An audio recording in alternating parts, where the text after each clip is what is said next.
My area of expertise is ocean freight, mostly the deep sea ocean freight. I started my career in the Port of London, or Port of Tilbury, as they call it these days. And my ocean freight knowledge was further enhanced when I moved to Hong Kong back in end of 93, beginning of 94, when Hong Kong was the largest container port in the world. So it's a great place to really progress my career.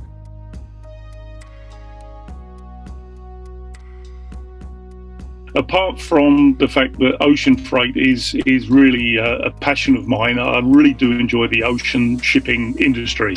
I still get excited when I see a container going along the road. You know, anybody else just sees a big metal tin box, you know, probably causing a traffic jam. I'm more looking at the size of the container, where it come from, which shipping line it belongs to. So, of course, moving to Hong Kong was the epitome of my career, because Hong Kong is such a live wire. The place is just, it's so condensed and so can-do attitude.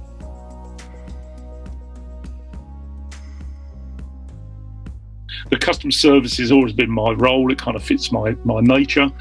My role would be to go beyond just serve, but anticipate. And this is the top of the pinnacle of the triangle when you're looking at customer service, is you get to that point of working together, and then you partner, and then you anticipate. And that was always my job too, and I'm doing it today. I'm working with some customers over here, big retailers, and I'm looking at the work they do. And of course, we have problems every day. It's my job to solve them. I then try to think of the next problem and solve it before it happens.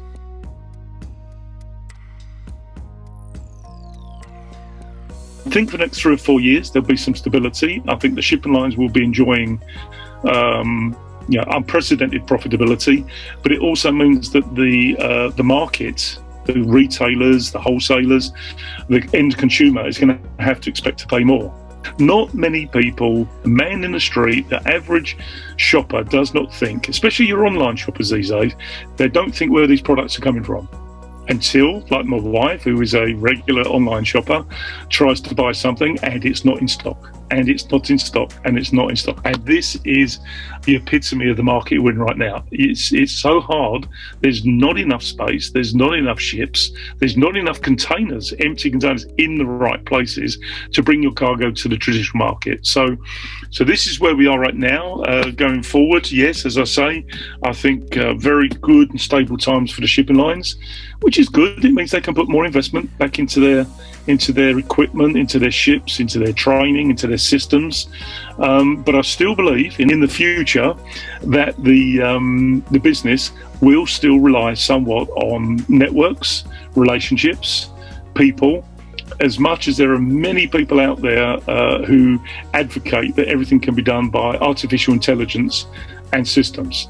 I'm not a great believer in that. I could be a dinosaur, I admit that, after 40 years of business, but I still am a great believer that people are a great differentiator in this industry.